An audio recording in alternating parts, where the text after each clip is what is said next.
बिस्मिल्लाहिर्रहमानिर्रहीम। अस्सलाम वालेकुम बच्चों, मेरा टॉपिक नंबर 1.2 जो है उसका कल थोड़ा सा पोर्शन रह गया था, स्टीरेडियन वाला जो है आज हम वो डिस्कस करेंगे और इस टॉपिक की जो फर्स्ट एग्जांपल है उसको डिस्कस करेंगे। उसी एग्जांपल के साथ एक असाइनमेंट गिवन है, फिर हम उस असाइनमेंट को भी करेंगे। तो आप जल्दी से अपने कापी पेंसिल निकाल लें और कोशिश किया करेंगे लेक्चर जब आप लोग देख रहे हों उसको साथ साथ अपने खुद से नोट्स बनाएं, क्योंकि जो खुद से नोट्स बने हुए होते हैं उन जैसा कोई और नोट्स लिख नहीं सकता। वो आप लोगों ने खुद नोट किए होते हैं, साथ साथ आपको मेरे वर्ड्स जो हैं वो भी आपके माइंड में आ रहे होते हैं कि सर ने इस बात को समझाते हुए ये वर्ड्स बोले थे, तो वो आपकी मेमोरी में ज़्यादा अरसे के लिए सेव होते हैं। तो जल्दी से अपने कापी पेंसिल निकालें। आज हम स्टीरेडियन पे बात करते हैं। स्टीरेडियन के बारे में आप लोगों ने सबसे पहली बात ये याद रखनी है कि रेडियन जो था ना वो यूनिट ऑफ प्लेन एंगल थी। प्लेन एंगल मीन वो 2 डायमेंशन में बनता था। डायमेंशन का मतलब यहाँ एक्सेस है, ठीक है।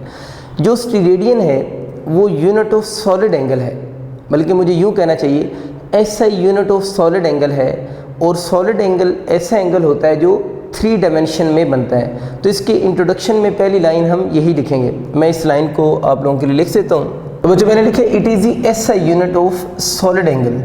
और सॉलिड एंगल के बारे में क्या बताया, ऐसा एंगल जो किस में बने, 3 डायमेंशन में बने। डायमेंशन मीन यहाँ पर एक्सेस हैं। तो ऐसे एंगल को हम जब मेजर करेंगे तो वो एंगल रेडियन में मेजर नहीं होगा, वो वाला एंगल किस में, स्टीरेडियन में मेजर होगा। रेडियन आपको याद होगा एंगल 2 डायमेंशन में था और उसको डिफाइन करने के लिए हम लोगों ने सर्कल अज्यूम किया था। और मैंने आपको बताया था कि सर्कल 2 डायमेंशन में होता है।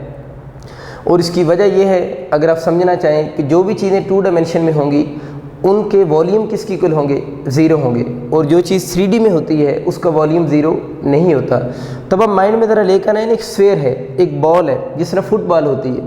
तो क्या इस फुटबॉल को मैं इस बोर्ड के ऊपर कंप्लीट ड्रॉ कर सकता हूँ? फुटबॉल कंप्लीट ड्रॉ तो नहीं हो सकती, क्योंकि बोर्ड तो 2 डायमेंशन में है ना, लेकिन बॉल जो है वो किस में, 3 डायमेंशन में है। तो अगर मैं यहाँ पर बॉल को ला के रखूँ तो बॉल का कुछ पोर्शन इसके साथ टच होगा और कुछ पोर्शन उसका यूँ बाहर की तरफ भी आ जाएगा। तो इससे नज़र आ रहा है कि बॉल 2 डायमेंशन की चीज़ नहीं है, वो किस में, 3 डायमेंशन में है। तो अब हम देखते हैं कि हम स्टीरेडियन को डिफ़ाइन कैसे करेंगे। इसके लिए मैं आप लोगों के सामने एक सॉलिड स्फेयर अज्यूम करता हूँ। तो बच्चे अज्यूम करते हैं कि आपका एक स्फेयर है और उस स्फेयर का जो रेडियस है वो r के इक्वल है। अब इस स्फेयर की सरफेस के ऊपर हम एक स्मॉल एरिया एलिमेंट लेते हैं। तो ये एक स्फेयर है, इसकी सरफेस के ऊपर हम ये करते हैं कि एक स्मॉल एरिया एलिमेंट बना लेते हैं। सपोज करें ये मैंने इसकी सरफेस के ऊपर एक स्मॉल एरिया एलिमेंट ले लिया और इस एरिया को हम ए से डिनोट कर रहे हैं। तो जो आपका स्फेयर है उसकी सरफेस के ऊपर आप लोगों ने इसका एक छोटा सा एरिया एलिमेंट ए लिया है। अब ये जो एरिया एलिमेंट है ये इस स्फेयर के सेंटर में यहाँ पर एंगल तो बना रहा होगा, यानी ये वाला एरिया एलिमेंट इस स्फेयर के सेंटर में यहाँ पर क्या बना रहा होगा, एंगल बना रहा होगा। अब ये जो एंगल बना रहा होगा वो वाला एंगल 2 डायमेंशन एंगल नहीं होगा, बल्कि यहाँ पर जो एंगल बन रहा होगा वो वाला एंगल 3 डायमेंशन में होगा। और ये वाला एंगल हम रेडियन में मेजर नहीं करते, ये वाला एंगल आप लोगों ने स्टीरेडियन में मेजर करना है। बस यही चीज़ आप लोगों ने याद रखनी है कि आप लोगों ने यहाँ पर एक एरिया एलिमेंट है, ये एरिया एलिमेंट जो है इस स्फेयर के सेंटर में जो एंगल बनाएगा उस एंगल को हम रेडियन में नहीं बल्कि किस में, स्टीरेडियन में मेजर करेंगे। मैं थोड़ी सी इसकी फीलिंग देता हूँ आपको कि आप इस बात को इमेजिन कैसे करेंगे, फिर आगे चलेंगे। देखिए आजकल गर्मियाँ हैं और अफसारों ने वाटरमेलन जिसे हम तरबूज भी कहते हैं वो सब आजकल खा रहे हैं। आप लोगों ने अक्सर ये देखा होगा कि जब तरबूज आप मार्केट से लेने के लिए जाते हैं तो कुछ लोगों को ये शक होता है कि शायद ये पका हुआ ना हो, तो वो उसको कहते हैं कि हमें चेक करके दें कि ये पका हुआ है या नहीं पका हुआ। तो वो शॉपकीपर क्या करता है कि उसके ऊपर एक छोटा सा कट लगाता है उसी तरबूज के ऊपर और आपको उसका छोटा सा पीस बाहर निकाल कर दिखाता है कि देखें ये इसका कलर रेड है और ये सही पका हुआ है, ठीक है। ये चेकिंग टूल होता है उसका, ये आप सारों ने एक्सपीरियंस किया होगा। अब आप यूँ सोचें कि वो जो शॉपकीपर है उसने उस तरबूज के ऊपर जो कट लगाया है, अगर वो उस तरबूज के ऊपर यूँ कट लगा रहा है, तरबूज एक स्फेयर है ना, बल्कि सॉलिड स्फेयर है, उसने उसके ऊपर कट लगाया, अगर वो नाइफ़ की मदद से उस कट को यूँ सेंटर तक ले आए, यानी सरफेस के ऊपर उसने जो उसका छोटा सा एरिया एलिमेंट यूँ कट किया है ना, अगर उसका जो पीस है उसको वो नाइफ़ की मदद से कहाँ तक कट करे, सेंटर तक कट करे। अगर वो सेंटर तक कट करेगा और फिर इस वाले पीस को अगर वो यहाँ से बाहर निकाल ले तो कुछ आपको ये चीज़ शो हो रही होगी। मैंने ये वाली चीज़ इससे बाहर निकाल दी है ना, तो यूँ समझिए कि वही आपका वाटरमेलन है, उसका उसने वो पीस कट किया है और उस पीस को बाहर निकाल दिया। अब आप इमेजिन ये करें कि उसने ये जो कोन सी एक बाहर निकाल दी है, तो इस जगह पर उस वाटरमेलन में एक छोटा सा गैप बन जाएगा।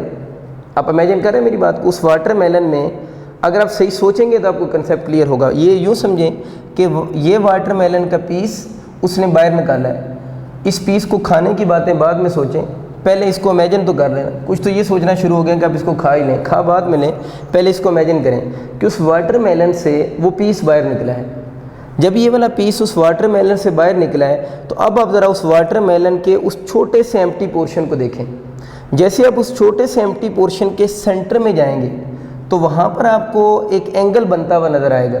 उस वाटरमेलन का ये जो पीस बाहर निकल गया है, इसके सेंटर में जाएं स्फेयर के या वाटरमेलन के, तो उसके सेंटर में आपको एक एंगल बनता हुआ नज़र आएगा। वो वाला एंगल यूँ ऑल साइड के साथ एंगल होगा, मतलब उसकी ये टू साइड्स नहीं होगी, बल्कि उसकी अगर मैं 3D में बोलूँ तो उसकी आउटर सरफेस भी होगी और उसकी क्या होगी, इनर सरफेस भी होगी। तो वो वाला एंगल आपको यूँ उस वाटरमेलन की ऑल साइड के साथ नज़र आएगा। और वो वाला एंगल जो वाटरमेलन को आपको ऑल साइड के साथ नज़र आ रहा है, वो वाला एंगल बच्चे 2D में नहीं होगा, वो किस में होगा, 3D में होगा। आप सोच भी सकते हैं कि 2 डायमेंशन में तो वो एंगल होता है जो सर्कल में होता है। ये सपोज करें एक सर्कल है ना, तो इसका एंगल ये अगर हम रेडियन में लेते हैं तो ये वाला एंगल इस साइड और इस साइड के साथ है। इस एंगल की आउटर सरफेस और इसकी इनर सरफेस नहीं है, क्योंकि ये डायग्राम ही किस में बनी हुई है, 2 डायमेंशन में बनी हुई है, ठीक है। लेकिन वाटरमेलन को मैं बार बार इसलिए बोल रहा हूँ कि उसको आप इमेजिन कर सकते हैं। ये आपका जो स्फेयर है उसके सेंटर में अगर आप वाटरमेलन के जाकर देखेंगे, मतलब उसके सेंटर को देखेंगे, सेंटर में खुद नहीं चले जाना, बाहर से देखेंगे, सेंटर पे देखेंगे तो आप लोगों को एक 3 डायमेंशन में एंगल नज़र आएगा। वो जो 3D वाला एंगल है ना, वो असल में मेजर होता है किस में, स्टीरेडियन में, और जो सिर्फ इन 2 साइड के साथ बनता है ये रेडियन में होगा, और इसकी आउटर और इनर जो सरफेस है वो एग्जिस्ट नहीं करती। उम्मीद आपको इसका कंसेप्ट समझ आ चुका होगा कि रेडियन और स्टीरेडियन में फ़र्क क्या होता है, ठीक। अब हम आते हैं अपने क्वेश्चन की तरफ।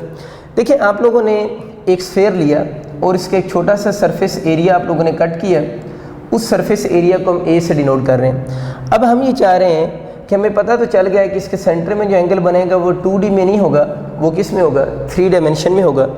अगर वो एंगल 3 डायमेंशन में है तो अब हम लोगों ने जिस तरह कल 1 रेडियन को डिफ़ाइन किया था, आज हम डिफ़ाइन करेंगे 1 स्टीरेडियन को, कि 1 स्टीरेडियन एंगल को आप कैसे डिफ़ाइन करेंगे। इसको ज़रा देखें। कहते हैं ये जो आप लोगों ने एक छोटा सा एरिया कट किया है ना, इस एरिया को हम ए से डिनोट कर रहे हैं। अब इस स्फीयर के सेंटर में यहाँ पर एंगल जो है आप वो चाहते हैं कि 1 स्टीरेडियन एंगल कब बनेगा, तो आप लोगों ने याद रखना है कि इस स्फीयर का जो रेडियस है वो r के इक्वल है।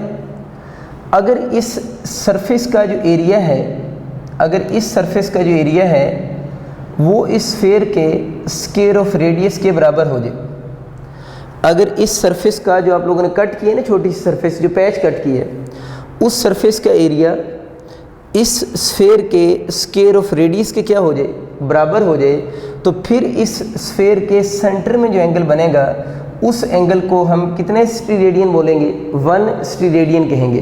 मैं आपको एक एग्जांपल से समझाता हूँ। यूँ समझने बच्चों कि आप लोगों ने एक स्फीयर लिया हुआ है, ठीक है, और उस स्फीयर का जो रेडियस है वो 2 सेंटीमीटर है। उस स्फीयर का रेडियस कितना है, 2 सेंटीमीटर है। अब ये करें कि उस स्फीयर की सरफेस के ऊपर एक स्मॉल एरिया एलिमेंट लें, उस स्फीयर की सरफेस के ऊपर एक स्मॉल एरिया एलिमेंट लें। उस एरिया एलिमेंट का अगर जो एरिया है वो कितने सेंटीमीटर हो जाए, 4 सेंटीमीटर स्क्वायर हो। यानी आप लोगों ने एक स्फीयर लिया जिसके रेडियस 2 सेंटीमीटर है। अब आप लोगों ने उसकी सरफेस के ऊपर एक स्मॉल एरिया एलिमेंट लिया है। किसकी सरफेस के ऊपर, स्फीयर की सरफेस के ऊपर एक छोटा सा एरिया एलिमेंट लिया है जिसका एरिया 4 सेंटीमीटर स्क्वायर हो जाए। तो मुझे बताएं इस केस में इसका जो एरिया है उस स्फीयर के स्क्वायर ऑफ रेडियस के क्या आ रहा है, इक्वल आ रहा है। अगर इक्वल आ रहा है तो ये वाला अगर इसका एरिया 4 सेंटीमीटर स्क्वायर है और अगर इसका रेडियस 2 सेंटीमीटर है तो ये कंडीशन ओबे हो गई है कि your area of this small patch become equal to square of the radius. तो then angle form at the centre of sphere is equal to 1 steradian. तो इसका मतलब ये हुआ कि 1 स्टीरेडियन की कंडीशन क्या होती है कि your area of sphere, area of this small patch of sphere become equal to square of radius. तो अगर आप लोगों के पास इसका जो एरिया है वो किसकी इक्वल हो जाए, स्क्वायर ऑफ रेडियस की इक्वल हो जाए, तो फिर इसके सेंटर में जो एंगल बनेगा वो 1 स्टीरेडियन होगा। देखिए एंगल वैसे स्टीरेडियन में ही मेजर होगा, ये ना सोचो कि हमेशा एंगल 1 स्टीरेडियन बनेगा। 1 स्टीरेडियन की कंडीशन है कि अगर इस पैच का जो एरिया है वो इसके स्क्वायर ऑफ रेडियस के इक्वल हो जाए तो तब एंगल 1 स्टीरेडियन के इक्वल होगा। एंगल 1 स्टीरेडियन से कम भी हो सकता है और एंगल 1 स्टीरेडियन से ज़्यादा भी हो सकता है। ये तो एक कंडीशन है कि जब ये उबे हो जाए तो फिर एंगल 1 स्टीरेडियन की इक्वल होगा। ये ना सोचने कि एंगल बनता ही 1 स्टीरेडियन है, कम भी हो सकता है ज़्यादा भी हो सकता है, लेकिन अगर ये दोनों चीज़ें इक्वल आ जाएँ तो उस वक्त एंगल 1 स्टीरेडियन होगा। हम इसको इसी बेस पे डिफ़ाइन करेंगे, लेकिन समटाइम जब MCQ आते हैं ना तो ज़्यादातर बच्चों ने यही कंडीशन याद की होती है। तो अगर मैं इसको यूँ लिखूँ तो क्या बात ठीक होगी?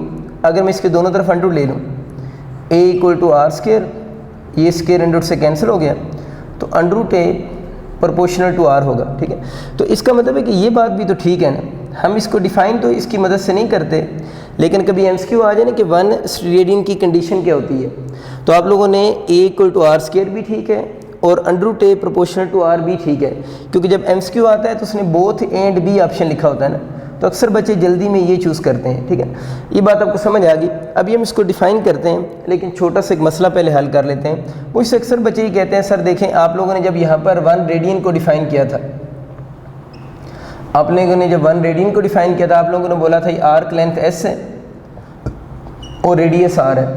आपने हमें ये कहा था कि जब S जो है R के इक्वल हो जाए उस वक्त जो एंगल बनेंगे वो 1 रेडियन होगी। ये आपने कहा था कि S इक्वल टू R होगा, एंगल 1 रेडियन होगा। तो आज आप ये क्यों नहीं कह रहे कि A इक्वल टू R हो जाए?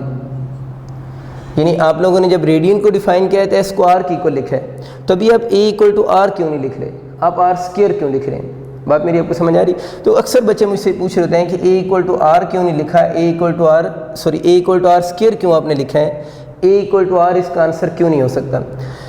देखो बच्चों, फिज़िक्स में एक रूल है, जब भी हम कोई फार्मूला लिखें, ठीक है, जिसमें यूँ इक्वलिटी का साइन आ रहा हो, बाय रूल उसकी दोनों साइड्स की यूनिट आपस में बराबर होनी चाहिए।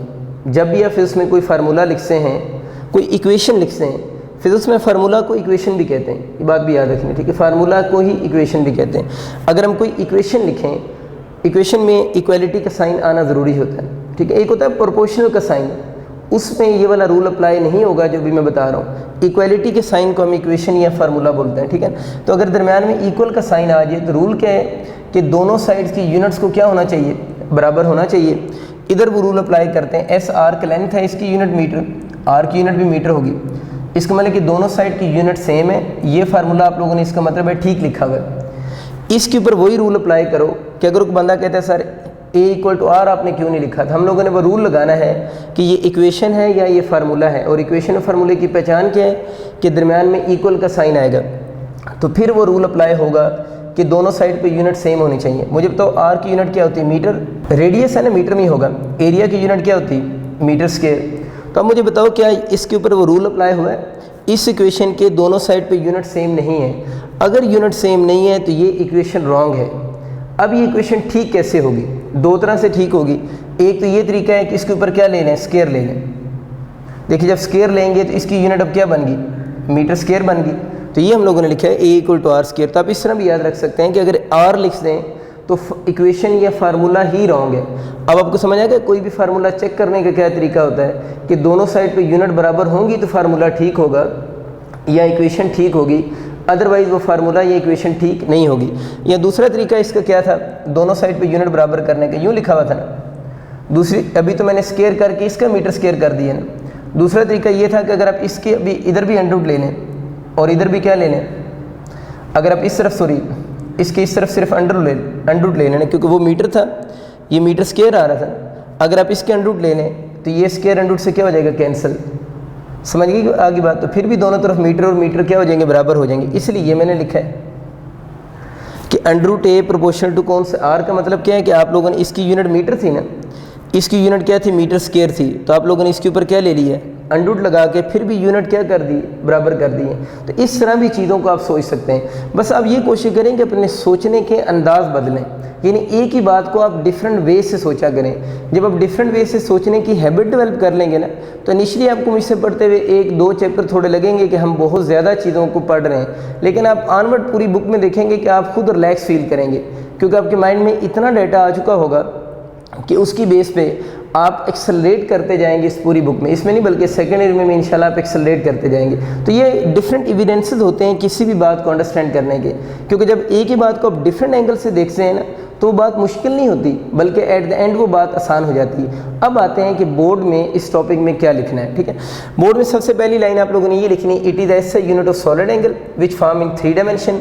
उसके बाद आप ये डायग्राम बनाएंगे, वो तरबूज की बातें ना लिखना शुरू हो जाना। ठीक है, तो आप लोगों ने डायग्राम बनानी है। आप कहेंगे कंसीडर स्फीयर जिसका रेडियस आर है, इसका यहाँ पर सरफेस एरिया ए की इक्वल है। इस पैच को सेपरेट करके बना दे तो बड़ी अच्छी बात है। और फिर आप लोगों ने कह देना है कि when area of this sector या एरिया ऑफ स्फीयर, जो सरफेस एरिया ऑफ स्फीयर जो है become equal to square of क्या हो जाए, रेडियस हो जाए, देन एंगल जो बनेगा वो 1 स्टेरेडियन होगा। यानी ये वाली कंडीशन उसके बाद आप लोगों ने लिख देनी, डायग्राम बनानी है, ये कोण अलहदा करके बना देनी है और इस कोण के साथ ये वाली चीज़ लिख देंगे। उसके बाद आप लोगों ने 1 स्टेरेडियन की डेफिनेशन लिखनी है। 1 स्टेरेडियन की डेफिनेशन कहाँ से बनेगी, इसी चीज़ को हम देख के 1 स्टेरेडियन की क्या लिखेंगे, डेफिनेशन लिखेंगे। मैं आप लोगों के लिए बोर्ड पे इसकी डेफिनेशन लिखता हूँ। देखिए बच्चों, मैंने आपके लिए डेफिनेशन कंप्लीट लिखी है। मैं लिखा 1 स्टेरेडियन इज़ डिफाइंड एज, यानी हम इस 1 स्टेरेडियन को डिफाइन करना चाह रहे हैं कि 1 steradian is defined as solid angle. Solid angle मैंने आपको बता दिया कौन सा एंगल होता है जो किस में बनता है, 3 डायमेंशन में। तो स्टेरेडियन है ही कौन सा एंगल, सॉलिड एंगल है, और वो 3 डायमेंशन में बनेगा। 3D में एंगल ना समझ आए तो सारी ज़िंदगी वाटरमेलन को नहीं भूलना। ठीक है, defined as a solid angle subtended at the centre of sphere, यानी ये जो सॉलिड एंगल होगा वो सेंटर ऑफ कहाँ पर बनेगा, स्फीयर में बनेगा। यानी यहाँ पर याद रखना, अक्सर बच्चे जल्दी में सर्कल लिख देते हैं, सर्कल के सेंटर में नहीं बनेगा। 3 dimension angle form at the centre of sphere. ठीक है, सेंटर ऑफ स्फीयर में बनेगा। अब हम क्योंकि 1 स्टेरेडियन को डिफाइन करना चाह रहे हैं तो उसकी ये कंडीशन अब उसे लिखनी चाहिए, सेंटर ऑफ स्फीयर में बनेगा by an area of its surface. ये area by an area of its surface क्या होना चाहिए, equal to the square of the radius of that sphere. यानी एरिया ऑफ इट्स सरफेस, किसकी सरफेस, स्फीयर की surface का जो पैच है, equal to the square of the radius of that sphere. तो फिर उसके सेंटर में जो एंगल बनेगा that angle is equal to होगा 1 स्टेरेडियन। एक और की पॉइंट याद रखना है कि स्टेरेडियन एंगल जो होते हैं, these angle formed at any interior point, वो उस स्फीयर के इंटीरियर पॉइंट पे बनते हैं। ये इंटीरियर पॉइंट सिर्फ वर्ड याद रख लीजिएगा। इसका जब एमसीक्यू आता है तो याद होता है कि steradian is angle formed at the exterior point of the surface sphere, sorry, या interior point of the surface, या बोथ एंड बी, इस तरह का एमसीक्यू आता है। तो ये कीवर्ड याद रख लेना, इंटीरियर पॉइंट, कि जब भी आएगा स्टेरेडियन एंगल कहाँ पर बनते हैं तो वो उस स्फीयर के इंटीरियर पॉइंट्स पे बनेंगे। बच्चों हम इसकी थोड़ी सी कैलकुलेशंस की बात करते हैं। डेफिनेशन आप लोगों ने लिख ली है। कैलकुलेशन में आप लोगों ने क्या लिखना है, कैलकुलेशन में सबसे पहले जिस तरह आप लोगों ने रेडियन का फार्मूला लिखा था ना, थीटा इक्वल टू S/R, इसी तरह अब आप लोगों ने स्टेरेडियन कैलकुलेट करने का फार्मूला लिखना है। इस फार्मूले में थीटा आप लोगों को पता है ना, आप लोगों ने रेडियन में हमेशा यूज़ करते हैं। अब हम लिखते हैं कि स्टेरेडियन कैलकुलेट करने का इसी तरह का फार्मूला कैसे बनेगा। तो उसको अब यूँ लिखेंगे, number of steradians is equal to हो जाएगा, यानी number of steradian equal to, यहाँ पर आप लोगों ने क्या लिखा था, आर्क लेंथ लिखा था। और आर्क लेंथ मैंने बताया था कि स्मॉल सेगमेंट होता है किसका, सर्कमफेरेंस का। Arc length is not the total circumference, arc length is generally small segment of कौन सा, सर्कमफेरेंस। और अगर हम पूरे सर्कल की बात करते हैं तो फिर हम इस S को किसके इक्वल लिखते हैं, सर्कमफेरेंस के इक्वल। तो अभी हम इसका जनरल फार्मूला बना रहे हैं, तो नंबर ऑफ स्टेरेडियंस इक्वल टू, अब total surface area of sphere तो नहीं लेंगे पहले ही, फार्मूले में जिस तरह आप लोगों ने यहाँ पर पहले आर्क लेंथ लिखी थी, तो यहाँ पर आप लोगों ने एरिया एलिमेंट ऑफ स्फीयर लिखना है। तो इसके फार्मूला में आप लोगों ने area element of sphere divided by square of the radius हो जाएगा। तो नंबर ऑफ स्टेरेडियंस कैलकुलेट करते हुए अक्सर बच्चे एरिया ऑफ स्फीयर लिख देते हैं। देखिए एरिया ऑफ स्फीयर थोड़ा डाउटफुल हो जाता है ना, क्योंकि एरिया ऑफ स्फीयर का मतलब तो ये भी हम ले सकते हैं कि शायद टोटल एरिया ऑफ स्फीयर की बात कर रहे हैं, तो सेफ साइड के लिए बेहतर आप ये लिखें एरिया एलिमेंट ऑफ क्या लिख सें, स्फीयर लिख सें, किस छोटे से एलिमेंट का हम एरिया ए ले रहे हैं। अब अगर हम इसमें सिंबल इसकी पुट कर दें, theta equal to area element of sphere को अगर हम ए से डिनोट करें, ओवर आपका कौन सा हो जाएगा, आर स्क्वायर हो जाएगा। और इस फार्मूला में जो हम एंगल पुट करेंगे या आपका एंगल का जो आंसर आया करेगा वो किस यूनिट में आएगा, स्टीरेडियन में आएगा। अब अगर आपको area of this patch given हो, जितना भी एरिया गिवन हो, उस एरिया को आप आर स्क्वायर अगर रेडियस गिवन उसके स्क्वायर से डिवाइड कर दें तो उस पैच में आपके पास क्या निकल आएंगे, स्टीरेडियन कैलकुलेट हो जाएंगे। ठीक है, अब अगर हम इसी का एक स्पेशल केस देखें, अगर अब हम नंबर ऑफ स्टीरेडियन कैलकुलेट करने चाह रहे हैं पूरे स्फीयर के अंदर कि पूरे स्फीयर में कितने स्टीरेडियन होंगे ना, तो मैंने लिखा है फॉर होल स्फीयर, अब यूँ लिखेंगे number of steradians in a sphere. अब देखें बच्चे, आप लोगों ने यहाँ पर लिखा था नंबर ऑफ स्टीरेडियन खाली लिखा था, यहाँ पर आप लोगों ने क्या लिखा है, number of steradians in a sphere. इधर आप लोगों ने क्या लिखा था, एरिया एलिमेंट ऑफ स्फीयर, यानी स्फीयर का एक छोटा सा एरिया एलिमेंट। लेकिन अगर आप पूरे स्फीयर की बात कर रहे हैं, पूरे स्फीयर की बात कर रहे हैं, तो यहाँ पर हमें क्या लिखना चाहिए, एरिया ऑफ स्फीयर। आप चाहें तो टोटल एरिया ऑफ स्फीयर भी लिख सकते हैं, एरिया ऑफ स्फीयर हो जाएगा और डिवाइडेड बाय आर का स्क्वायर हो जाएगा। तो आप लोगों ने यूँ लिखना है कि number of steradians in a sphere equal to area of sphere भी आप कह सकते हैं, या आप चाहें तो टोटल एरिया ऑफ स्फीयर भी लिख सकते हैं। बुक में क्योंकि उसने एरिया ऑफ स्फीयर लिखा हुआ है तो मैं उसी को फॉलो करते हुए एरिया ऑफ स्फीयर ही लिख रहा हूँ। ठीक, अब बच्चों मुझे अब ये बताएं कि एरिया ऑफ स्फीयर का क्या फार्मूला आपको याद है। एरिया ऑफ स्फीयर जो होता है वो तो 4 पाई आर स्क्वायर होता है। अगर हम इसी स्फीयर को ज्यूम कर रहे हैं जिसका रेडियस आर है, तो इसका जो एरिया ऑफ स्फीयर जो बनेगा, इस स्फीयर का जो एरिया बनेगा, वैसे हम सरफेस एरिया ले रहे होते हैं, ठीक है, आप चाहें तो सरफेस एरिया ऑफ स्फीयर भी लिख सकते हैं। इसका जो सरफेस एरिया आप लोगों के पास बनेगा वो इक्वल टू होगा 4 pi r square divided by r square हो जाएगा। ये आर स्क्वायर से कैंसिल हो गया, तो इसका आंसर जो आ जाएगा वो 4 पाई आ जाएगा। अब ये जो एंगल मैयर हो रहा है, ये हमें पता है किस यूनिट में मैयर हो रहा है, स्टीरेडियन में मैयर हो रहा है। तो बहुत इंपॉर्टेंट एमसीक्यू आप लोगों ने याद रखना है कि एक कंप्लीट स्फीयर में अगर आपसे स्टीरेडियन पूछता है तो 4 पाई स्टीरेडियन होते हैं। अब अगर हम इसमें पाई की वैल्यू पुट कर दें, और पाई की वैल्यू अब सबको याद है 3.14 अगर पुट करें तो इक्वल हो जाएगा 4 इंटू 3.14 स्टीरेडियन, और थीटा आपका यहाँ से बन जाएगा 12.56 स्टीरेडियन।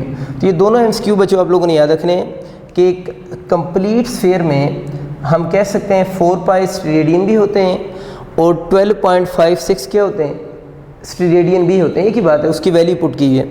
अब दूसरा सवाल आपके माइंड में आना चाहिए कि सर क्या हम इसको स्टीरेडियन को रेडियन या डिग्री की फॉर्म में लिख सकते हैं या नहीं लिख सकते। तो आप लोगों ने याद रखना है रेडियन और डिग्री वगैरह जो कल के लेक्चर में हम लोगों ने पढ़े थे, ये सारी एंगल्स की यूनिट जो थी ये 2 डायमेंशन एंगल की यूनिट है। यानी रेडियन और डिग्री जो हैं वो एंगल की यूनिट्स हैं 2 डायमेंशन में। स्टीरेडियन जो हम पढ़ रहे हैं ये एंगल की यूनिट है 3 डायमेंशन में। तो इसलिए याद रखना है कि जो स्टीरेडियन होते हैं उनको रेडियन या डिग्री वगैरह की फॉर्म में हम लोग रिप्रेजेंट नहीं कर सकते। अब बच्चों आपका ये वाली जो बात है ना कि थीटा इक्वल 4 पाई स्टीरेडियंस या थीटा इक्वल टू 12.56 स्टीरेडियन, ये बोर्ड में अलहदा से शॉर्ट क्वेश्चन भी आ सकता है। अब अगर ये बोर्ड में शॉर्ट क्वेश्चन आ गया तो फिर आप लोगों ने इसको कैसे लिखना है। जब ये शॉर्ट क्वेश्चन आएगा तो यहाँ से आप लोगों ने स्टार्ट करना है। आप लोगों ने कहना है consider we have a sphere whose radius is R, और इसकी सरफेस के ऊपर आप लोगों ने एक छोटा सा एरिया एलिमेंट बना देना है जिस तरह मैंने बनाया हुआ है, और आप लोगों ने फार्मूला लिख देना है कि number of steradians, area element of sphere and ये चीज़, मतलब ये बातें आप लिख देंगे। उसके बाद आप लोगों ने लिखना है कि for whole sphere and so on, और एंड पे प्रूफ हो जाएगा। मतलब अगर आपका ये शॉर्ट क्वेश्चन आ जाए तो आप लोगों ने इस डायग्राम को पहले अज्यूम करना है, डायरेक्ट नहीं लिखना है, ठीक है ना। मैं तो अज्यूम इसलिए नहीं कर रहा, साथ में बोल रहा हूँ, ठीक। तो आप पेपर में साथ ऑडियो रिकॉर्डिंग तो अपनी भेजेंगे, आप तो लिखेंगे ना, लिखेंगे। आप लोग सपोज करें एक स्फीयर है जिसका रेडियस आर है, उसके ऊपर एक स्मॉल एरिया एलिमेंट है, पैच लिया हुआ है, जिस पैच का एरिया एलिमेंट एक ही इक्वल है फार्मूला, और उसके बाद यहाँ तक लिखेंगे तो आपका शॉर्ट क्वेश्चन कंप्लीट हो जाएगा। और आपको बच्चों बात समझ आ गई है कि जो स्टीरेडियन है उसको डिग्री और रेडियन वगैरह में हम रिप्रेजेंट नहीं कर सकते, क्योंकि ये 2 डायमेंशन का एंगल है और वो किस में, 3 डायमेंशन में एंगल है। बच्चों हम छोटा सा कंपैरिजन करते हैं। किसका कंपैरिजन है, ऑफ रेडियन एंड स्टीरेडियन का। यार रेडियन जो होते हैं वो तो सर्कल में होते हैं और स्टीरेडियन जो है वो स्फीयर के अंदर होंगे, ठीक है। कंपैरिजन इनका क्या है वो ज़रा देखें। देखिए यहाँ पर अगर हम वैसे रेफरेंस पॉइंट तो किसी भी जगह पर आप ले सकते हैं। यहाँ पर अगर आपके 0 रेडियन होंगे, ठीक है, तो यहाँ पर आपको पता है ना पूरे सर्कल में कितने रेडियंस होते हैं, 2 पाई रेडियन होते हैं ना। तो इसमें क्वार्टर रोटेशन के बाद आपके π/2 रेडियन बन जाएंगे, और अगर आप हाफ रोटेशन करेंगे तो पाई रेडियन हो जाएंगे। साथ में आप रेडियन लिख लीजिएगा ना, पाई रेडियन। अगर आप थोड़ा और एक क्वार्टर रोटेशन पाई के बाद और नीचे आ जाएंगे तो बन जाएंगे 3π/2 रेडियन। और अगर आप वापस उसी जगह पर चले जाएंगे तो यहाँ पर आपका कितने पूरे हो जाएंगे, 2 पाई रेडियन हो जाएंगे। तो इसका मतलब ये हुआ कि इसमें क्वार्टर सर्कल में π/2 हैं, सेमी सर्कल में पाई हैं एंड सो ऑन, और कंप्लीट सर्कल में कितने 2 पाई रेडियंस हैं। अब आते हैं स्फीयर की तरफ। अगर हम स्फीयर को देखें, अब आपको पता है एक स्फीयर के अंदर टोटल जो है, यहाँ पर असल में आप लोगों ने 2 पाई को 4 पार्ट्स में डिवाइड किया था। यानी जो 2 पाई रेडियन था, इसको मैं वैसे इनसाइड लिख देता हूँ इस जगह का, वैसे शो इसी को कर रहा है कि मैंने 2 पाई रेडियन को 4 पार्ट्स में डिवाइड करना था, क्योंकि मुझे पता था पूरे सर्कल में होते ही कितने हैं, 2 पाई हैं। तो मैंने 2 पाई के 4 पार्ट बनाए, और हर पार्ट किसके इक्वल बना, π/2। फिर π/2 के अंदर π/2 ऐड किया, ये बन गया। फिर पाई बना, π/2 के अंदर फिर π/2 ऐड किया तो ये बन गया। 3π/2 के अंदर फिर π/2 ऐड किया तो 2 पाई बन गया। यानी हर पार्ट बना π/2 का। रेडियन जो कंप्लीट स्फीयर में होते हैं वो कितने होते हैं, 4 पाई। तो 4 पाई के कितने पार्ट बनाने हैं, 4। हर पार्ट कितने का बना, पाई का। इसका मतलब ये हुआ कि क्वार्टर स्फीयर के अंदर अगर हम बात करें, यानी अगर हम स्फीयर का इतना पोर्शन कट कर लें, वही भी वाटरमेलन, इसका ये वाला पोर्शन कट करें तो आपको ये जो ब्लॉक नज़र आ रहा होगा, इधर जो एंगल बन रहे होंगे, ठीक है ना, क्वार्टर रोटेशन में, तो यहाँ पर उसके जो एंगल आपको शो हो रहे होंगे इस जगह पर, वो आप लोगों ने कहना है कितने स्टेडियंस होंगे, पाई स्टेडियन होंगे, ठीक है। क्योंकि आप लोगों ने 4 पाई है ना टोटल, उसको 4 पार्ट्स में डिवाइड करना है, तो वो आपके पास पाई स्टेडियन बनेंगे। जिसको मैंने कि सर्कल में क्वार्टर रोटेशन में, ये मैं MCQ ध्यान से सुनना है कि सर्कल में क्वार्टर रोटेशन के अंदर कितने रेडियन है, π/2 रेडियन है। एक जो स्फीयर होता है, ये स्फीयर है, और स्फीयर के क्वार्टर रोटेशन में, क्वार्टर है ये चौथा हिस्सा है उसका, स्फीयर के क्वार्टर रोटेशन में कितने हैं, पाई रेडियंस हैं। सर्कल जो होता है उसके हाफ रोटेशन, हाफ सर्कल में, ठीक है ना, जो हाफ सर्कल होता है उसमें कितने रेडियन है, पाई रेडियंस हैं। लेकिन जो हाफ स्फीयर होता है, हाफ स्फीयर में इस जगह पर आप लोगों ने याद रखना है 2 पाई रेडियंस हैं। कितने हैं, 2 पाई रेडियंस। इतना और एक क्वार्टर आप आगे आ जाएं तो यहाँ पर कितने हो जाएंगे, 3 पाई रेडियंस हो जाएंगे। अगर आप थोड़ा और ऊपर चले जाएंगे तो यहाँ पर आपका जो बनेंगे वो 4 पाई रेडियंस हो जाएंगे। तो ये बच्चों आपके क्वेश्चन एक तो ये आ सकते हैं कि आपको पता हो क्वार्टर स्फीयर में कितने रेडियंस होते हैं और क्वार्टर रोटेशन में कितने रेडियन होते हैं, सेमी स्फीयर में कितने रेडियंस होते हैं और सेमी सर्कल में कितने रेडियंस होते हैं। एक तो यूँ क्वेश्चन आ सकते हैं, वो हम कर सकते हैं। एक और बड़ा इंटरेस्टिंग सवाल आता है, वो आता होता है इन दोनों की रेशो का, कि आपसे वो कहता है कि इनकी रेशो बताओ रेडियन की स्टेरेडियन के साथ। अब जब वो आपसे रेशो पूछता है ना तो उसकी मर्ज़ी है, वो आपसे कह देता है कि क्वार्टर स्फीयर में और क्वार्टर जो है वो सर्कल में दोनों की रेशो बताओ। यानी क्वार्टर के बाद रेशो पूछ लेता है, इसमें हाफ आपके पास जब स्फीयर हो जाए और हाफ सर्कल हो जाए उसके बाद रेशो पूछ लेता है, या कंप्लीट स्फीयर में और कंप्लीट सर्कल में रेडियन और स्टेडियन की रेशो पूछ लेता है। मतलब वो कोई भी रेशो आपसे पूछ सकता है। आप लोगों ने सिंपल याद रख लो, वो क्वार्टर रोटेशन में रेशो पूछे, वो हाफ में पूछे, ठीक है, वो कंप्लीट में पूछे, या जिसमें भी रेशो पूछेगा, रेडियन ओवर स्टेडियन, यानी अगर ऊपर रेडियन लिखा हुआ है नीचे स्टेडियंस है तो रेशो उसकी हमेशा 1:2 ही रहेगी, और ये रेशो कांस्टेंट है। कहानी ख़त्म होगी। मतलब रेडियन ओवर स्टेडियंस की रेशो का कोई भी MCQ आ जाए, वो जब भी आप लोगों से पूछेगा उसका आंसर 1:2 ही होगा। मुझे कैसे ख्वाब आई ये 1:2 होगा, हम इसको बचूंगड़ो चेक कर लेते हैं। किस पे चेक करूं, हाफ पे चेक कर लेते हैं, यानी हाफ स्फीयर में और हाफ सर्कल में रेशो चेक करते हैं। मुझे ज़रा लिखवाओ, हाफ में इसकी रेशो कितनी बनती है, रेडियन जो होते हैं, रेडियन ओवर स्टेडियंस की हाफ रोटेशन के बाद हम रेशो चेक कर रहे हैं। रेडियन मुझे बताओ कितने होते हैं, पाए होते हैं, ये लिखा है ना। रेडियन तो सर्कल में होंगे, पाए होंगे, और स्टेडियंस कितने होंगे, 2 पाए होंगे। तो पाए पाए से कैंसिल हो गया, तो 1/2 होंगे। अब बच्चों आप लोगों ने जल्दी से काम करना है कि इनकी क्वार्टर रोटेशन पे भी रेशो कैलकुलेट करें, वीडियो को पास करें ना, क्वार्टर रोटेशन पे भी रेशो कैलकुलेट करें और कंप्लीट रोटेशन के बाद भी रेशो कैलकुलेट करें, तो आप देखेंगे कि आंसर 1/2 ही आएगा। लेकिन वीडियो को पास करके पहले ये काम कंप्लीट कर लें, अगली स्टोरी आप बाद में सुनिएगा।